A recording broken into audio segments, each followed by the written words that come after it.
ये सत्य घटना कबीर परमेश्वर जी द्वारा बांधवगढ़ के श्री धर्मदास जी के साथ की गई लीला पर आधारित है।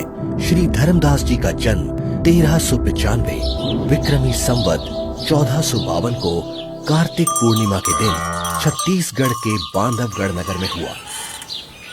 हिंदू धर्म के एक वैश्य कुल में जन्मे धनी धर्मदास जी के बारे में बताया जाता है कि वो इतने धनी थे कि जब कभी बांधवगढ़ पर प्राकृतिक आपदा जैसे अकाल गिरना, बाढ़ आदि आती थी तो वहां के नवाब धर्मदास जी के पूर्वजों से वित्तीय सहायता प्राप्त करते थे।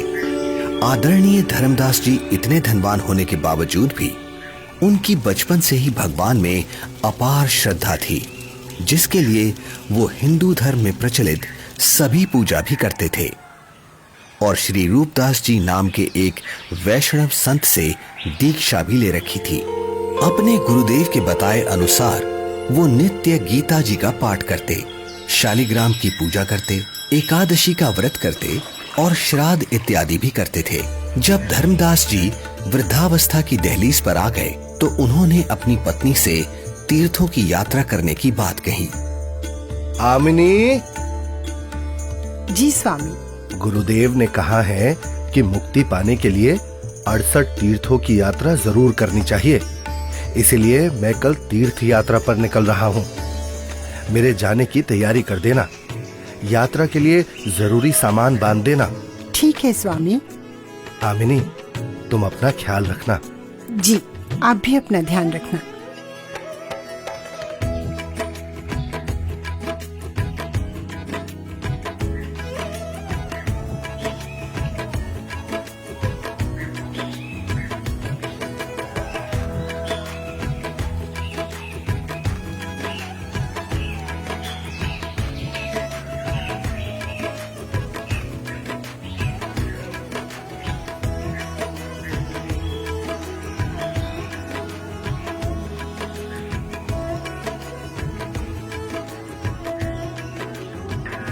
मथुरा में तीर्थों की यात्रा करते हुए एक सुबह धर्मदास जी गोवर्धन पर्वत के पास स्थित एक सरोवर के किनारे पहुंचे।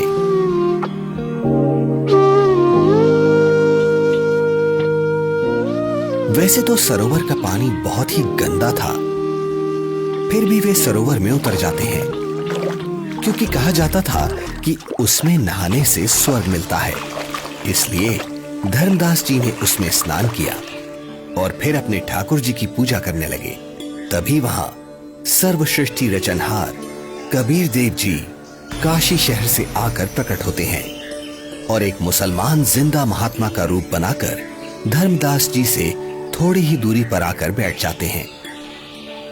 अब धर्मदास जी पवित्र गीता जी को खोलकर उसका ऊंचे स्वर में पाठ करने लगते हैं। बहुनी में व्यतीतानि जन्मानि तव च अर्जुन तानि अहम वेद सर्वाणि न त्वम वेद परंतप। श्री भगवान बोले, हे परंतप अर्जुन, मेरे और तेरे बहुत से जन्म हो चुके हैं, उन सबको तू नहीं जानता, मैं जानता हूं। न तू एव अहम जातु न आसम न त्वम न इमे जनाधिपाः न च एव न भविष्यामः सर्वे वयम अतः परम। ना तो ऐसा ही है कि मैं किसी काल में नहीं था, अथवा तू नहीं था, अथवा ये राजा लोग नहीं थे, और ना ऐसा ही है कि इससे आगे हम सब नहीं रहेंगे। वैसे तो धर्मदास जी गीता जी के केवल एक अध्याय का ही नित्य पाठ किया करते थे, किंतु आज एक मुसलमान जिंदा महात्मा को हिंदू धर्म की साधना में रुचि लेता देख और अधिक पाठ करते हैं। कुछ देर बाद जब धर्मदास जी गीता जी को बंद कर माथे पर लगाकर रखने लगते हैं, तब ये महात्मा जी, आपका ज्ञान तो बहुत ही अच्छा है। आप कौन हैं? पहले तो आपको यहाँ कभी नहीं देखा। हे भक्त, मेरा नाम धर्मदास है। मैं बांधवगढ़ का रहने वाला हूँ। मेरा जन्म वैश्य कुल में हुआ है और हम इतने शुद्ध हैं कि किसी शूद्र को अपने निकट तक नहीं आने देते। कोई जीव हिंसा नहीं करते। जीव हिंसा करना पाप है। पापी पार नहीं होता। हे महात्मा जी, फिर तो मैं बहुत ही सौभाग्यशाली हूँ जो मुझे आप जैसे महापुरुष मिले। अब धर्मदास जी कबीर परमेश्वर जी को अपनी पूजा साधना से जुड़ी हुई काफी सारी बातें बताते हैं। कबीर परमेश्वर यानी जिंदा महात्मा धर्मदास जी से पूछते हैं, हे संत जी, मैं परमात्मा के लिए भटक रहा हूँ। आपका ज्ञान सुनकर मैं गदगद हो गया। मैं आपसे नाम दीक्षा लेना चाहता हूँ। ये सुनकर धर्मदास जी मन ही मन काफी प्रसन्न होते हैं और कहते हैं, मेरे गुरु श्री रूपदास जी हैं। वही तुम्हें नाम दीक्षा दे सकते हैं। हाँ, मैं तुम्हें दीक्षा तो नहीं दे सकता, लेकिन अपने गुरुदेव के उपदेश सुना जरूर सकता हूँ। आपको ये जरूर सुनने चाहिए। हाँ हाँ, क्यों नहीं। लेकिन मेरे मन में कुछ शंका भी है महात्मा जी। शंका? जी। कैसी शंका जिंदा? पूछिए पूछिए। हे महात्मा जी, मैं जानना चाहता हूँ कि मुझे कौन सी साधना करनी चाहिए जिससे मैं खुदा को पा सकूं। अगर तुम्हें वास्तव में सच्चे अजर अमर परमात्मा की प्राप्ति करनी है तो सुनो, सबसे बड़ा महापाप होता है जीव हिंसा करना। मांसाहारी और जीव हिंसा करने वाला व्यक्ति कभी भी मोक्ष प्राप्त नहीं कर सकता। ठीक है स्वामी, मैं जीव हिंसा नहीं करूंगा। मेरे गुरुदेव श्री रूपदास श्री राम जी और श्री कृष्ण जी का नाम देते हैं, इसीलिए तुम्हें भी हरे राम हरे कृष्ण का जाप करना होगा। 68 तीर्थ करने होंगे और इसके अलावा एकादशी का व्रत, शालीग्राम पूजा यानी मूर्ति पूजा, श्राद्ध करना आदि कर्मकांड करना भी अनिवार्य है। ऐसे मुक्ति मिलती है।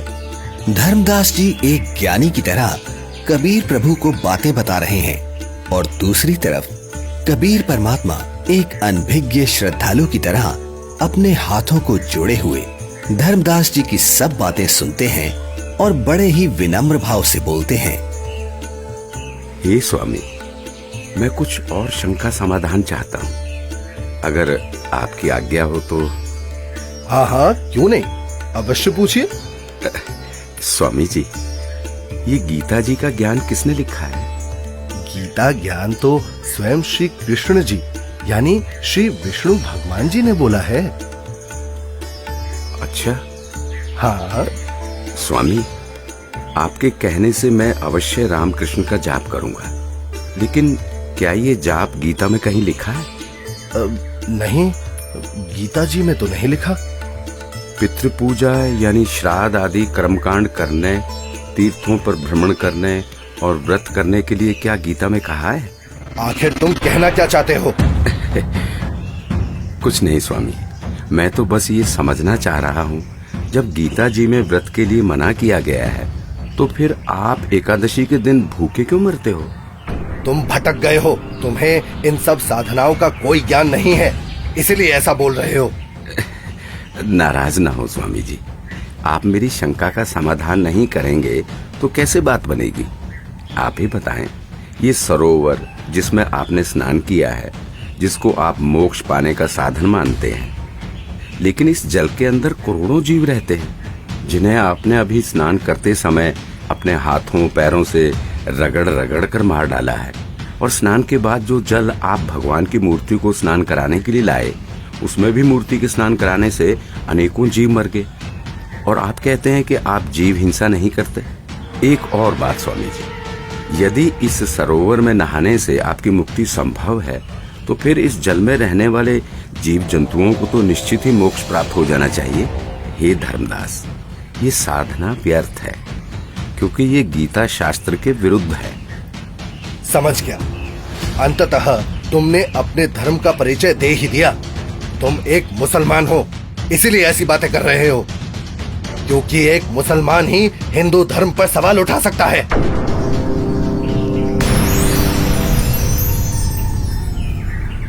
अरे, ये तो गायब हो गए। लगता है ये कोई सामान्य संत नहीं थे। मुसलमान होकर भी उनको हिंदू शास्त्रों का पूर्ण ज्ञान है। ये जरूर कोई देव पुरुष है। वे सही ही तो बता रहे थे।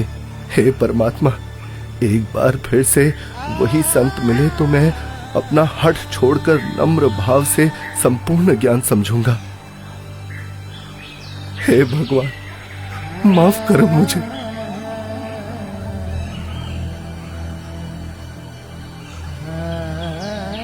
वास्तव में गीता जी में कहीं भी हरे राम हरे कृष्ण मंत्र नहीं लिखा है। अपितु पितर पूजा, भूत पूजा, देवताओं की पूजा गीता अध्याय 9 श्लोक 25 में व्यर्थ कहा है। मैं महामूर्ख, मंद बुद्धि, इतना दुर्भाग्यशाली हूं कि संपूर्ण ज्ञान सुने बिना एक महान पुरुष को नाराज कर दिया। हे भगवान, मुझे माफ करो। उस महान आत्मा से फिर मिला दो। मैं इस बार उनकी सारी बातें मानूंगा।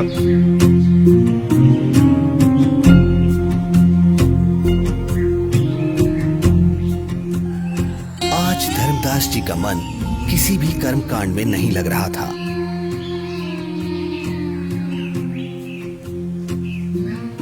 तब उन्होंने सब कार्य छोड़कर खाना बनाने के बारे में सोचा। भगवान का प्रसाद बना लेता हूँ और फिर उन महापुरुष की खोज करता हूँ।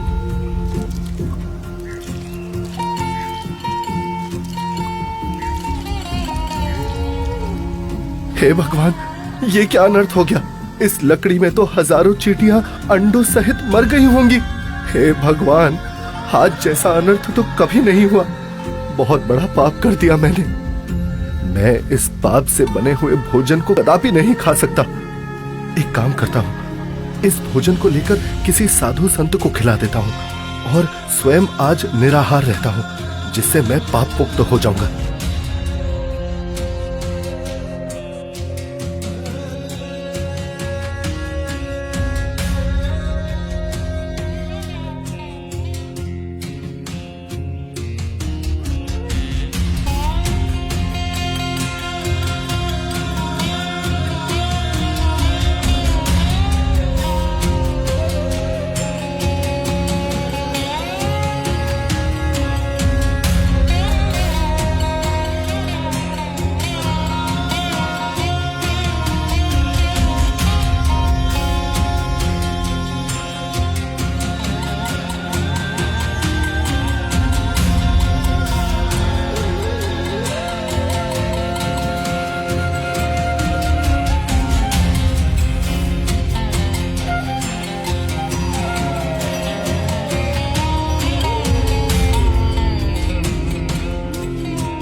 संत जी कुछ बोल रहे हैं। इनके बीच में बोलना ठीक नहीं है।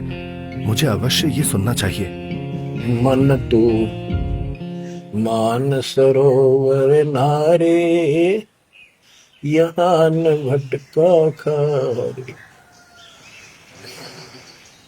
सूरजमुखी फूल जा फूले, शंख पद्म उजियारा।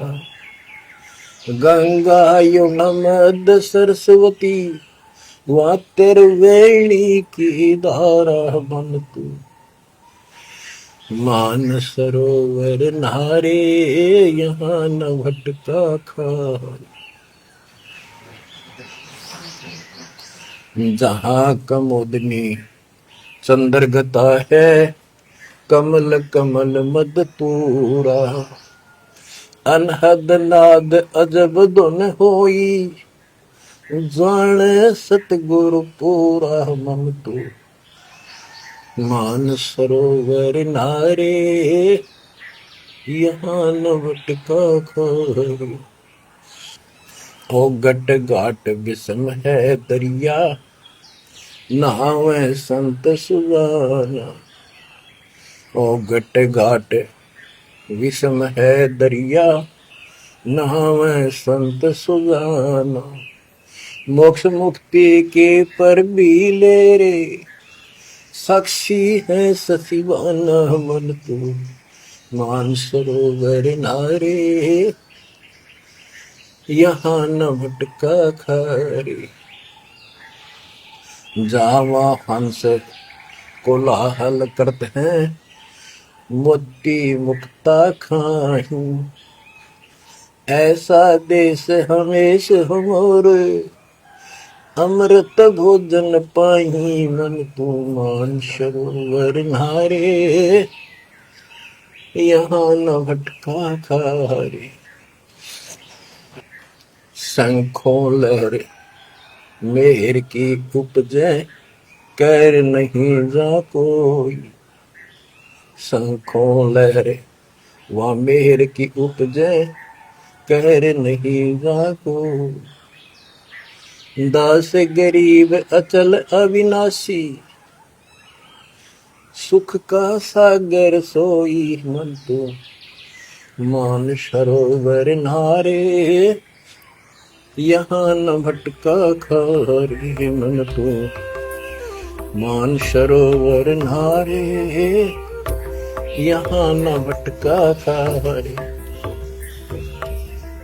जो पहले मिला वो जिंदा महात्मा तो मुसलमान था, और ये लाल वस्त्र पहने हुए संत जी तो अपने हिंदू धर्म के जान पड़ते हैं, और बातें भी बिल्कुल जिंदा महात्मा वाली ही बता रहे हैं। इनका शिष्य बनने में शर्म भी नहीं आएगी। उस जिंदा से उपदेश लूंगा तो लोग निंदा करेंगे कि मुसलमान का शिष्य बन गया। इनसे ज्ञान प्राप्त करना उचित रहेगा। कहते मन मान सरोवर नाण रे, जल के जंतु रे जल माही। आठों बखत बिहान रे, आठों बखत बिहान रे।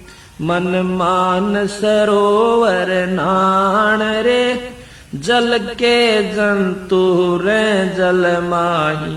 आठों बखत बिहान रे, 184 जल के बासी।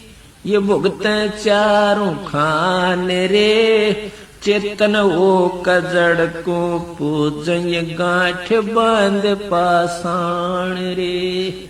भाई मरकट कहाँ चंदन के लेपे, क्या गंग नवाय सवान रे। अर शुद्धि हो न पूछतास की, वो छोड़ को न बाण रे। 12 कोट जहां जम किंकर, बड़े बड़े दैत हवान रे। धर्म राय की दरगाह माही, ओरई खेचा ताण रे। फिर ओरी खेचा ताण रे। मैं जो साधना कर रहा हूँ उससे यमदूतों द्वारा दिए जाने वाले कष्ट नहीं टलते। इसका मतलब ये सब साधना तो व्यर्थ है। हे महात्मा जी, कृपया भोजन ग्रहण करें। रख दे धर्मदास, बहुत भूख लगी है। इन्हें कैसे मालूम कि मेरा नाम धर्मदास है? मैं भंडारा करता रहता हूँ, शायद इसीलिए ये मुझे जानते हैं।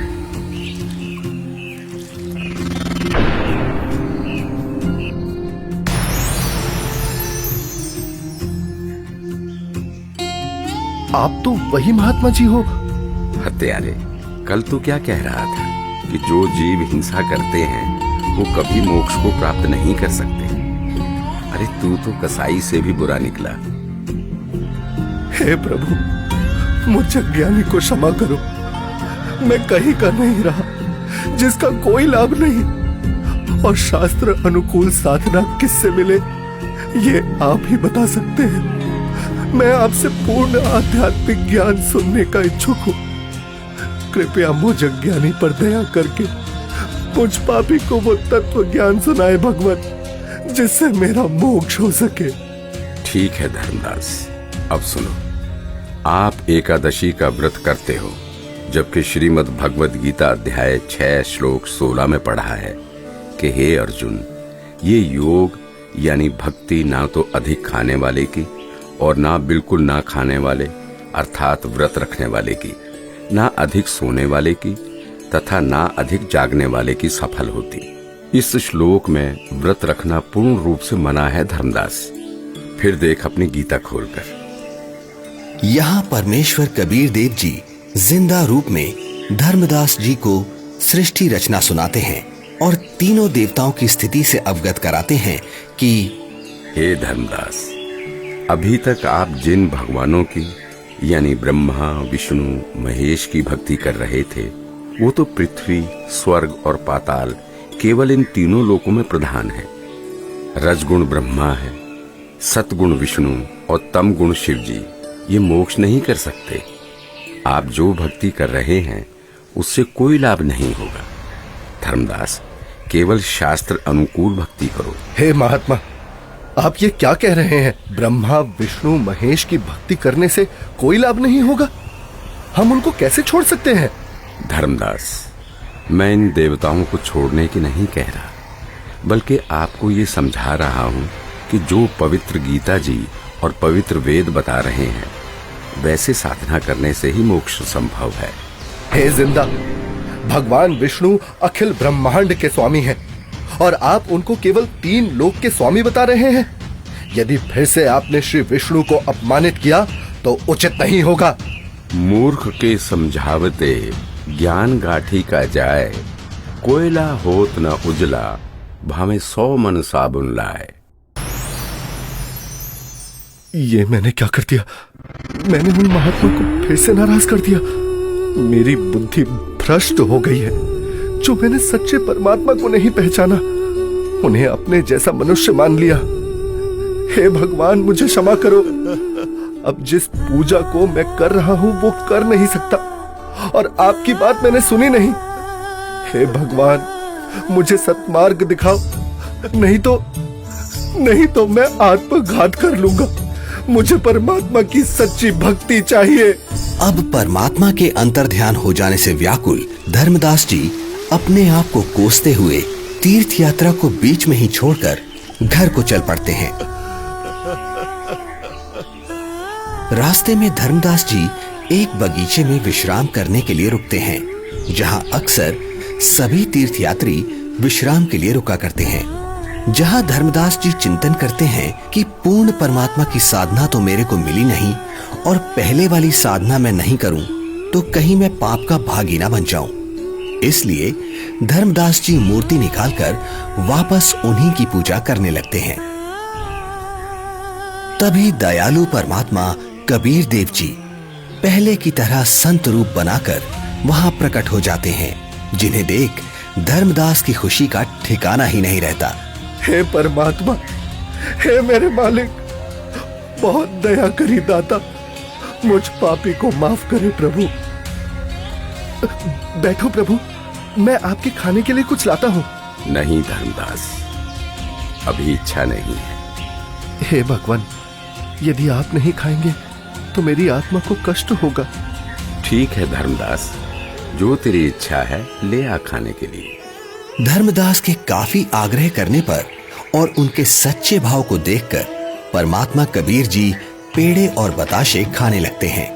परमात्मा को पेड़े खिलाते हुए धर्मदास जी बहुत प्रसन्न होते हैं। प्रसाद लेने के बाद परमात्मा फिर से ज्ञान चर्चा करने लगते हैं। हे धर्मदास जी, आप यदि अभी भी इस ज्ञान पर विश्वास नहीं कर पा रहे हैं तो क्यों ना आप एक बार अपने गुरुदेव रूपदास जी से ये सब पूछ के देख लो कि क्या ब्रह्मा विष्णु महेश के कोई माता पिता हैं या नहीं, और क्या ब्रह्मा विष्णु महेश जी की जन्म मृत्यु होती है। क्या ये देवता आपके पाप कर्म काट सकते हैं? क्योंकि जो ज्ञान मैंने आपको बताया है पुराणों में ये सब स्पष्ट लिखा है।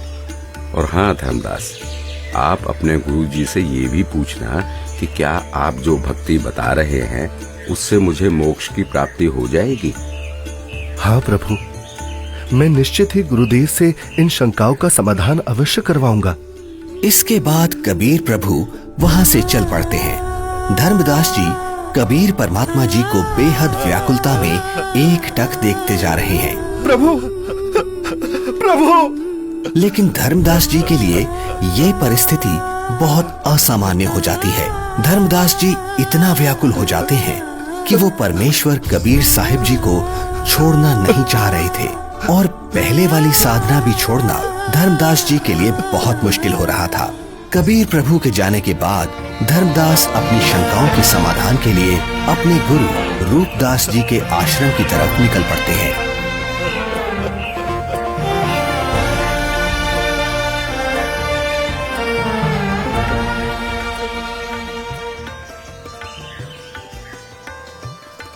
प्रणाम गुरुदेव। आशीर्वाद है भक्त। आओ बैठो।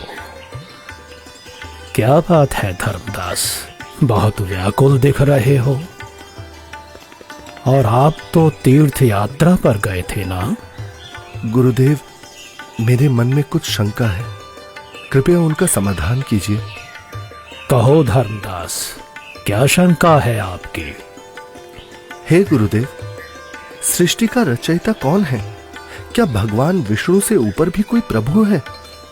वो कहाँ रहता है? उसका क्या नाम है? उसकी पूजा की विधि क्या है? और गुरुदेव, क्या आपने जो भक्ति साधना मुझे बताई है, क्या उससे मेरा मोक्ष हो जाएगा? हे धर्मदास, आज तुम ये क्या बोल रहे हो? ऐसा ज्ञान तुम्हें किसने सिखा दिया?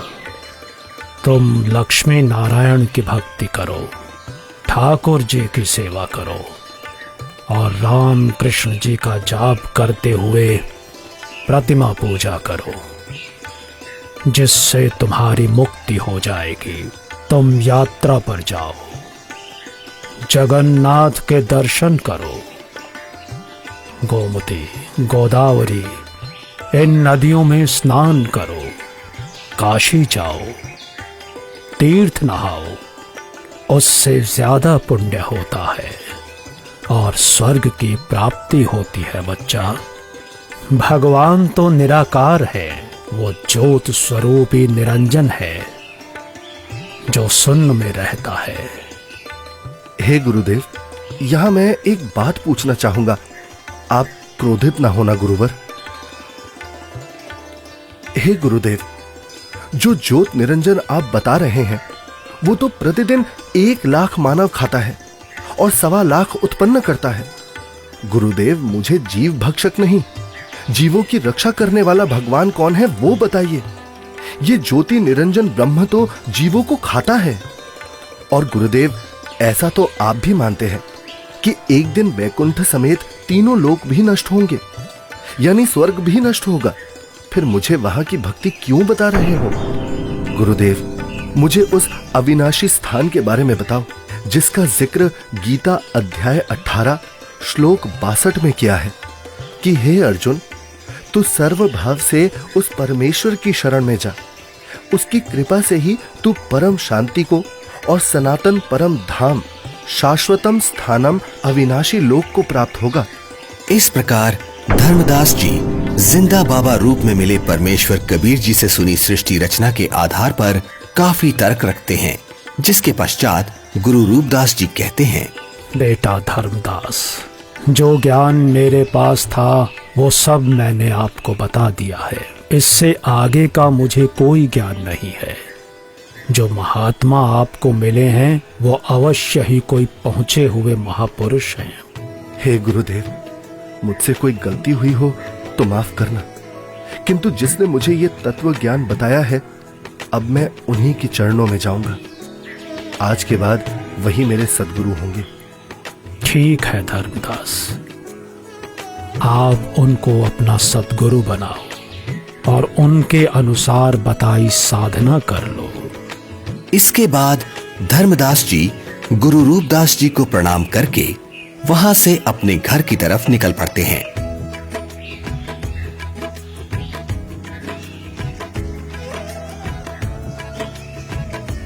रास्ते में जाते जाते अब धर्मदास के मन में एक शंका ये भी उत्पन्न हुई कि हिंदू धर्म इतना बड़ा है, क्या किसी को गीता का यथार्थ ज्ञान नहीं होगा?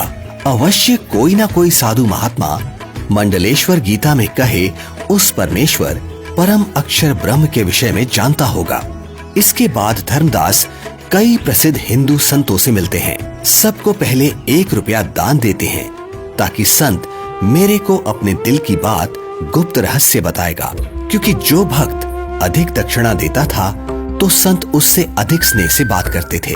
उस समय 1 चांदी का रुपया आज के 10,000 रुपए के लगभग कीमत का होता था। सबसे पहले धर्मदास जी एक वैष्णव महामंडलेश्वर श्री ज्ञानानंद जी के पास जाते हैं, जिनका बहुत अधिक बोलबाला था। हे संत जी, क्या श्री ब्रह्मा जी, श्री विष्णु जी और श्री शिव जी के कोई माता पिता हैं? बच्चा, इनका कोई जन्म मरण नहीं होता, इसलिए माता पिता का तो सवाल ही नहीं उठता। इतना सुनकर धर्मदास जी वहां से चल पड़ते हैं।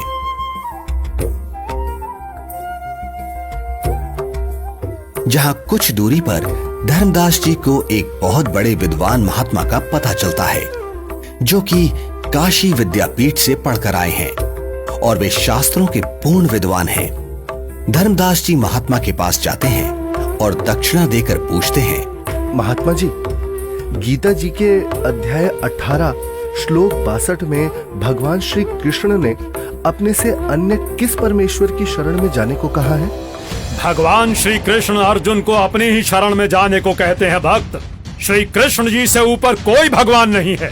इस प्रकार धर्मदास जी बहुत से संत महंत मंडलेश्वरों के पास जाते हैं और सभी से एक जैसे ही प्रश्न करते हैं, किंतु उत्तर किसी का संतोषजनक नहीं मिलता। कोई विष्णु जी को सर्वे सर्वा बताता है तो कोई शिव जी को करता धरता और कुछ तो परमात्मा को निराकार ही बताने वाले मिल जाते हैं। हे भगवान, जीवन नष्ट हो जाता यदि मैं इन संतों से इनके ज्ञान की परीक्षा ना लेता और ये परम संत ना मिलता। यह सोच धर्मदास जी जिंदा महात्मा रूप परमेश्वर को याद करते हुए घर की ओर चल पड़ते हैं।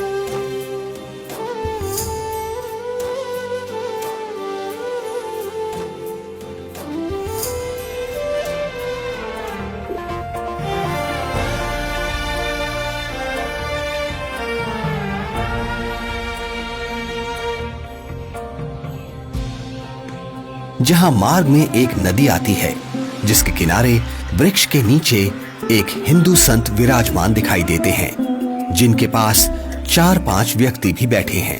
धर्मदास जी भी विश्राम करने के उद्देश्य से संत के पास कुछ दूरी पर वृक्ष के नीचे छाया में दूर से ही राम राम करके बैठ जाते हैं। लगता है मुझे इस साधु से भी प्रश्न करना चाहिए। अरे नहीं नहीं, जब बड़े बड़े मंडलेश्वरों को ज्ञान नहीं, जिनके पास हजारों शिष्य हैं, तो फिर इसके पास तो क्या ही होगा। यहाँ तो बस 4-5 वृद्ध ही तो बैठे हैं। आदेश महाराज, आदेश। हे धर्मदास, हिंदू मंडलेश्वरों ने बता दिया वो परमेश्वर कौन है। मुझ पापी अवगुण हारे को क्षमा करो महाराज, मैंने बड़ी भारी भूल की है। आपने सृष्टि रचना का ज्ञान जो बताया है, उसके सामने सभी संतों का ज्ञान ऐसा है जैसे सूरज के सामने दीपक। धर्मदास, तेरे मन में अन्य संतों से ज्ञान जानने की प्रेरणा मैंने ही की थी। यदि आप इन सब के अज्ञान से परिचित नहीं होते तो फिर भी मेरे ऊपर विश्वास नहीं करते, सोचते रहते कि और संतों के पास भी जाना चाहिए। ये कैसे हो सकता है कि मुसलमान को ज्ञान है, हिंदुओं को नहीं। अब तुम पूर्ण विश्वास करोगे, इसलिए पूर्ण लाभ मिलेगा। मेरे को एक अन्य संत मिला, उसने भी यही आप वाला ज्ञान बताया था। मुझे लगता है वो आप ही हो, आपने रूप बदल रखा है। हे धर्मदास, मैं उनका शिष्य हूँ, वे मेरे गुरु हैं, वे काशी में रहते हैं। यहाँ धर्मदास व जिंदा रूपी परमात्मा की बहुत ज्ञान चर्चा हुई, जिसके बाद मैं अब सतगुरु के दर्शन करने जा रहा हूँ, आज्ञा दो। मुझे सतलोक के दर्शन करा दो, बिना देखे मुझे शांति नहीं होगी। हे धर्मदास, आपको गुरुजी से दीक्षा दिला दूंगा, फिर भक्ति करना। हे जिंदा, आप ही सब कुछ हो, अपने आप को छुपा रहे हो। मुझे सतलोक दिखाओ ताकि मेरी आत्मा को संतोष हो। धर्मदास, नाम लेकर भक्ति करो। जब शरीर छोड़कर जाओगे तो आप वहां सतलोक देखना। हट क्यों कर रहे हो? मैं कितना दुष्ट हूँ कि मैंने परमात्मा पर विश्वास नहीं किया, और अब पता नहीं वो फिर दोबारा दर्शन देंगे या नहीं। रोते रोते धर्मदास जी अपने घर पहुंच जाते हैं।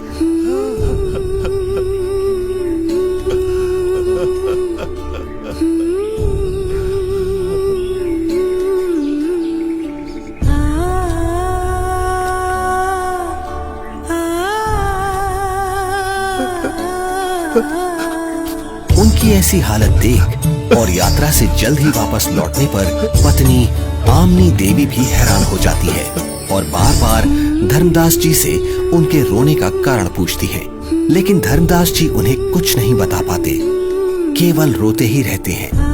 फिर काफी देर बाद क्या हुआ स्वामी, क्या हुआ? कुछ तो बताइए, आखिर क्या हुआ आपके साथ?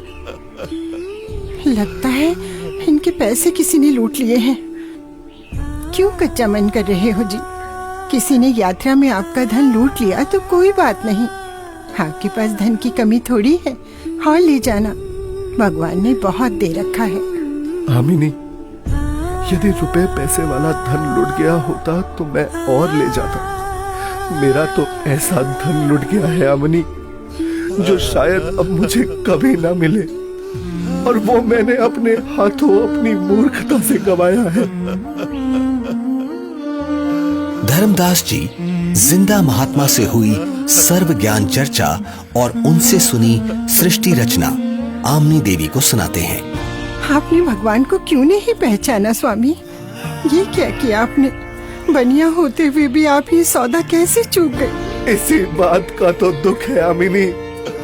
जीवन में पहली बार मुझसे इतनी भारी भूल हुई है।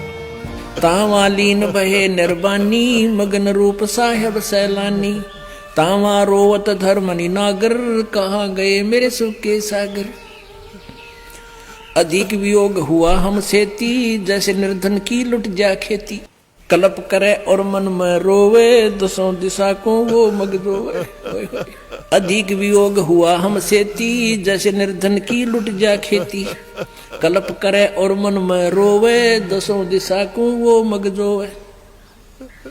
हम जाने तुम देह स्वरूपा, हमरी बुद्धि अंधगर कूपा। हम तो मानुष रूप तुम जाना, सुन सुत गुरु का किया पियाना।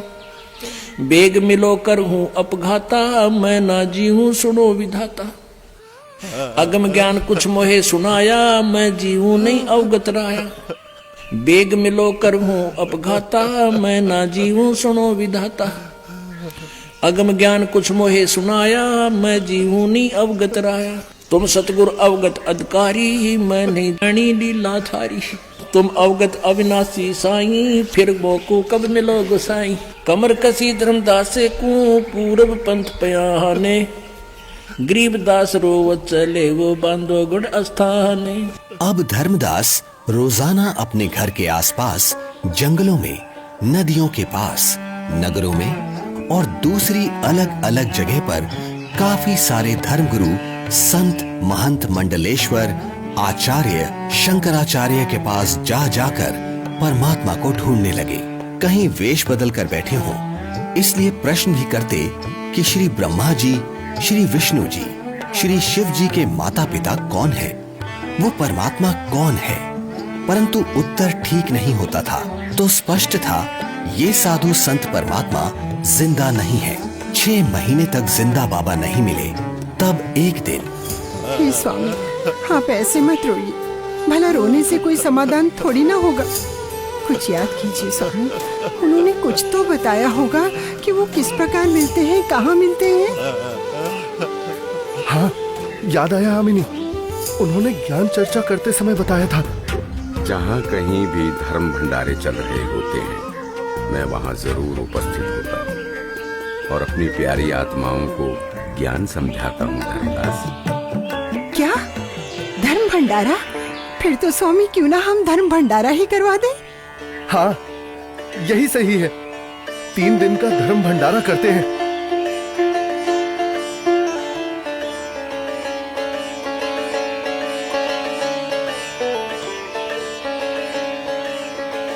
भंडारे का आयोजन शुरू हो जाता है।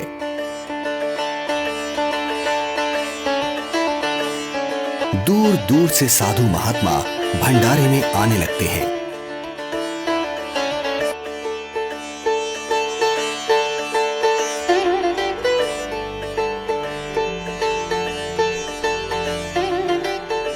धर्मदास जी भंडारे में हर तरफ घूम घूम कर प्रत्येक संत महात्मा को बड़े ही ध्यान से देखते हैं, किंतु परमेश्वर कहीं भी उनको दिखाई नहीं देते। 2 दिन बीत जाते हैं। धर्मदास जी बहुत मायूस हो जाते हैं और एकटक रास्ते को ही निहार रहे हैं। आज वो मन ही मन संकल्प कर लेते हैं कि प्रभु, आप मुझ अपराधी को दर्शन नहीं दे रहे। हे परमात्मा, आज अगर आप नहीं मिले तो मैं आत्मघात कर लूंगा। तभी अचानक धर्मदास जी की नजर कुछ ही दूरी पर एक कदम के वृक्ष के नीचे जाती है, जहां वही पूर्ण परमात्मा कबीर परमेश्वर जी उसी जिंदा महात्मा के रूप में विराजमान होते हैं, जिन्हें देखकर तो धर्मदास जी की खुशी का ठिकाना ही नहीं है। धर्मदास परमात्मा की तरफ इस प्रकार दौड़ते हैं जैसे भूखे को भोजन और प्यासे को पानी मिल जाता है। हे परमात्मा, हे भगवान, अब मैं आपको कहीं जाने नहीं दूंगा। मेरी भूल क्षमा करो प्रभु। मैं बस आपकी ही भक्ति करना चाहता हूँ। मैं भविष्य में कोई गलती नहीं करूंगा। हे दीन दयाल, मुझे अज्ञानी को माफ कर दो। मैंने अज्ञानतावश आपको बहुत कटु वचन बोले। मुझे माफ करो परवरदिगार, मुझे माफ करो। जब धर्मदास जी ने अपनी गलती की क्षमा मांगी और कभी ऐसी गलती ना करने का बार बार वचन दिया, तब परमात्मा धर्मदास जी के घर गए।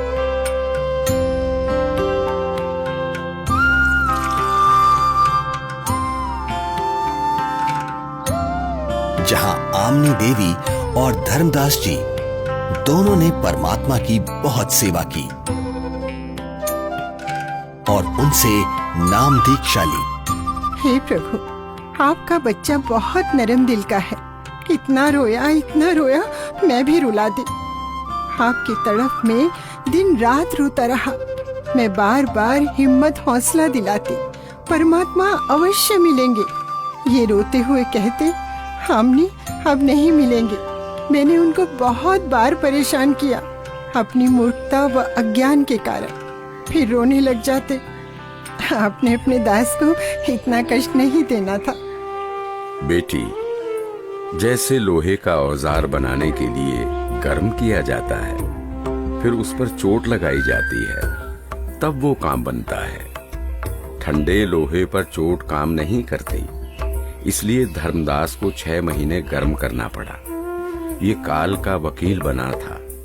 अब जो मैं बताऊंगा ये सब मानेगा और काम का हो जाएगा, यानी मोक्ष प्राप्त करेगा।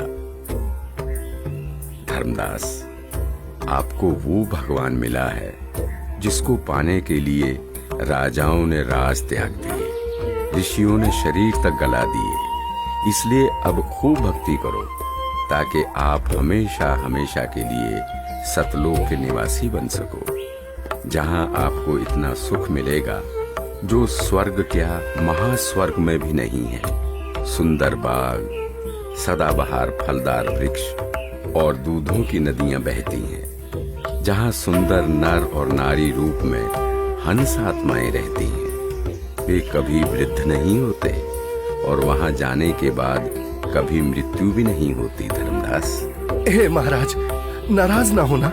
कृपया मुझे वो अमर लोक दिखाने की मेहर करे परवरदिगार, ताकि मेरा विश्वास दृढ़ हो। आप भक्ति करो। जब शरीर त्याग कर जाओगे तो सतलोक को ही प्राप्त करोगे। धर्मदास जी के अधिक आग्रह करने पर कबीर परमेश्वर जिंदा रूप में धर्मदास जी की आत्मा को निकालकर ऊपर सतलोक में ले जाते हैं। सतलोक, जहां दरबार के द्वार पर खड़े द्वारपाल को परमेश्वर ने कहा कि धर्मदास जी को परमात्मा के दर्शन कराओ। जिंदा रूप परमात्मा पीछे से अपने सिंहासन के पास चले गए, जिसके कुछ ही देर बाद देखते ही देखते वहां पर बहुत सारे हंस तथा हंसनी इकट्ठे होकर नाचते गाते हुए धर्मदास जी को परमेश्वर के सिंहासन के पास लेकर जाते हैं, जहां परम अक्षर ब्रह्म कबीर साहिब जी, जिनके एक रोम का प्रकाश करोड़ों सूर्य और करोड़ों चंद्रमा के प्रकाश से भी कई गुना अधिक था, वो एक बहुत ही सुंदर सिंहासन पर विराजमान है। जिंदा रूप में नीचे से गए परमात्मा तख्त पर विराजमान अपने ही दूसरे स्वरूप पर चवर करने लगते हैं, जिसे देख धर्मदास जी सोचते हैं कि जिंदा महात्मा तो परमेश्वर का सेवक है। धर्मदास जी इतना सोच ही रहे थे कि कुछ ही देर में तख्त पर विराजमान परमात्मा खड़े हो जाते हैं और जिंदा महात्मा तख्त पर विराजमान हो जाते हैं तथा तेजोमय परमात्मा जिंदा महात्मा पर चंवर करने लगते हैं, जिसे देख धर्मदास जी हैरान हो जाते हैं कि तेजोमय परमात्मा जिंदा महात्मा पर चंवर क्यों कर रहे हैं। आखिर ये जिंदा महात्मा है कौन? इतने में तेजोमय शरीर वाले परमात्मा जिंदा महात्मा के शरीर में समा जाते हैं और चंवर अपने आप होने लगता है। धर्मदास, मैं ही संपूर्ण सृष्टि का रचयिता हूं। मेरा ही नाम कबीर देव है। मैं ही चारों युगों में पृथ्वी पर प्रकट होता हूं। वर्तमान में मैं अपने वास्तविक नाम कबीर नाम से काशी नगर में प्रकट हूं, जहां एक साधारण मनुष्य की भांति लीला कर रहा हूं और जुलाहे रूप में रहता हूं। धर्मदास, काल जाल में फंसे अपने बच्चों को भक्ति का धनी बनाकर उनके इस वास्तविक घर सतलोक में वापस लाने के लिए वहां प्रकट हुआ हूं। हे सर्व सृष्टि रचनहार, मैं बहुत दुष्ट हूं। मैंने आपको कितना दुखी किया, कितना अपमानित किया। मुझे माफ कर दो परवरदिगार, मैं बहुत नीच हूं, माफ कर दो मुझे। हे परमात्मा, आपने ये इतना प्रकाशमान रूप पृथ्वी पर क्यों नहीं प्रकट किया? क्यों छुपा रखा है? हे धर्मदास, यदि इसी रूप में नीचे जाऊं तो किसी की भी आंखें इस प्रकाश को सहन नहीं कर सकती। दूसरी बात, काल ब्रह्म यानी ज्योति निरंजन का डर के मारे हाल बेहाल हो जाएगा।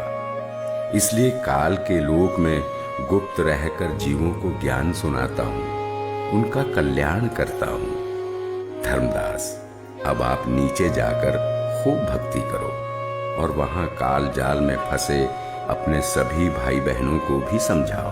सत्य का गवाह बनो कि ये काशीवासी जुलाहा सर्व सृष्टि रचनहार है, सबका धारण पोषण करने वाला है। परम अक्षर ब्रह्म यानी सत्य पुरुष अविनाशी परमेश्वर है। यही वास्तव में परमात्मा है। जैसा गीता अध्याय 15 श्लोक 17 में तथा अध्याय 2 श्लोक 17 में लिखा बताया है, वह यही है। नहीं नहीं महाराज, मुझे यही रख लो, यही रख लो महाराज, मुझे यही रख लो। हमने बहुत भारी गलती की है।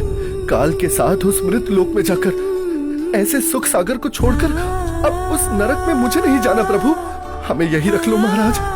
धर्मदास जी को रोता देख परमात्मा उनको समझाते हैं और वहीं दूसरी तरफ पृथ्वी पर धर्मदास जी को 3 दिन से अचेत देखकर घर परिवार, गांव, रिश्तेदार, मित्र प्यारे सभी इकट्ठा हो जाते हैं। कोई झाड़ फूंक करा रहा था तो कोई वैद्य से उपचार करा रहा था, किंतु किसी को आशा नहीं रही थी कि धर्मदास जी जिंदा हो जाएंगे। आमिनी देवी का भी रो रो कर बुरा हाल हो जाता है। तब तीसरे दिन परमात्मा ने धर्मदास जी की आत्मा को शरीर में प्रवेश करा दिया। धर्मदास जी अपने चारों ओर खड़े रिश्तेदारों को और पत्नी आमिनी देवी को रोता देख आश्चर्यचकित हो जाते हैं। क्या हुआ आप सभी को? आप ऐसे रो क्यों रहे हैं? हे भगवान, तेरा लाख लाख शुक्र है। क्या हुआ है आमिनी, कुछ तो बताओ। स्वामी, आप 3 दिन से अचेत थे। हम सभी को तो लग रहा था आप नहीं बचेंगे। आमिनी, वो जिंदा महात्मा ही सर्व सृष्टि के रचनहार हैं। उनके सामने ब्रह्मा, विष्णु, महेश, दुर्गा, गणेश, क्षर पुरुष, अक्षर पुरुष कुछ भी नहीं है। वही मुझे अपने सतलोक लेकर गए थे। वहां हम सभी के बड़े बड़े महल हैं, दूधों की नदियां, सदाबहार फलदार वृक्ष हैं। वहीं एक बहुत ही विशाल और भव्य सिंहासन पर पूर्ण ब्रह्म कबीर साहिब जी विराजमान हैं, जिनके एक रोमकूप के सामने करोड़ों सूर्य और चंद्रमा भी फीके हैं। सतलोक का वर्णन करते हुए अचानक धर्मदास जी को परमात्मा के काशी में प्रकट होने वाली बात याद आती है, जिसके बाद धर्मदास जी काशी नगर में जाकर कबीर जुलाहे रूप में आए परमात्मा की झोपड़ी का पता करते हैं। जहां असंख्य ब्रह्मांडों के स्वामी कबीर परमेश्वर जी को कपड़ा बुनने का कार्य करते देख धर्मदास जी को बड़ा ही आश्चर्य होता है। हे प्रभु, मुझ अज्ञानी को क्षमा करो प्रभु। मुझे विश्वास नहीं हो रहा था कि आप ही परमात्मा हैं, आप ही परम अक्षर ब्रह्म हैं। इस वेशभूषा में तो आपको कोई भी नहीं पहचान सकता। इसके बाद परमेश्वर कबीर जी ने धर्मदास जी को सतनाम दिया, जिसे पाकर धनी धर्मदास जी बहुत खुश होते हैं। हे प्रभु, बड़ी दया करी आपने, मेरा तो जीवन सफल हो गया। बेटा धर्मदास, अब आप अपने घर जाओ और भक्ति करो, मैं वहीं आऊंगा। जी जरूर आना परमात्मा। वहां मेरे बेटे को भी समझाना और आमिनी को भी सतनाम देना। ठीक है बच्चा, मैं जरूर आऊंगा। हे परमात्मा, आप बहुत दयालु हो जो आपने हमें शरण में ले लिया। हे प्रभु, आपने हम दोनों को तो शरण में ले लिया, किंतु मेरा एक लौता पुत्र नारायण दास, वो काफी समझाने के बावजूद भी आपके इस सत्य ज्ञान को स्वीकार नहीं कर रहा। बेटा धर्मदास, तेरे बेटे नारायण दास के रूप में काल ने तुम्हारे घर पर अपना दूत भेज रखा है। वो नहीं मानेगा। आप इसको मत देखो, अपनी भक्ति पर ध्यान दो। यह बात सुनकर धर्मदास को बहुत दुख हुआ और विश्वास नहीं हुआ कि मेरा बेटा नारायण दास काल का दूत है। परमात्मा समझ गए कि धर्मदास पुत्र मोह में अपना जीवन नष्ट करेगा। धर्मदास, आप पुत्र को बुलाओ, मैं भी समझाता हूँ। बच्चा है, मान जाए तो। बेटा नारायण दास, आज गुरुजी आए हैं, उनके चरण स्पर्श कर आशीर्वाद ले ले, तेरा भी कल्याण हो जाएगा बेटा। पिताजी, आपके ऊपर इस जुलाहे ने जादू कर दिया है, आपका दिमाग खराब कर दिया है। आपने देवी देवताओं व पितर पूजा छोड़ दी है। मैं उसकी शक्ल भी नहीं देखना चाहता। बेटा, एक बार चल, फिर ना जाना। धर्मदास जी के अधिक आग्रह करने पर नाराज अवस्था में नारायण दास चल पड़ता है। जाकर थोड़ी दूरी पर कमरे में सतगुरु के सामने बैठ जाता है। परमात्मा समझाने लगते हैं, किंतु नारायण दास कुछ भी समझने को तैयार नहीं होता। बेटा, पूर्ण परमात्मा की भक्ति करो, आपका भी मोक्ष हो जाएगा। मैंने नहीं सुननी आपकी झूठी कहानी। धर्मदास, देख, बेटा नारायण दास कितना सुंदर है, भोला भाला है।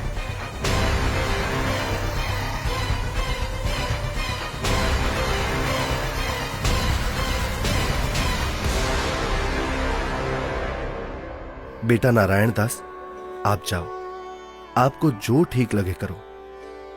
हे भगवान, मेरा वंश तो काल का वंश बन गया। दया करो दाता, अब मेरे वंश का क्या होगा? वंश का क्या करेगा बेटा? यहाँ से पीछा छुड़वा ले धर्मदास। धर्मदास जी का रो रो कर बुरा हाल हो जाता है।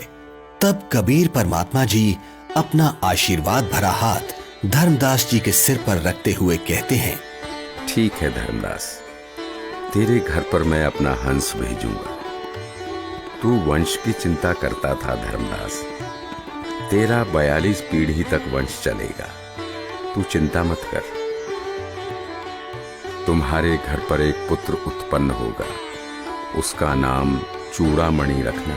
इस उम्र में बच्चा? हे भगवान, ये कैसे संभव है? उधर देखो बेटा, 10वें महीने आमनी के गर्भ से तुम्हारे घर ये बेटा जन्म लेगा।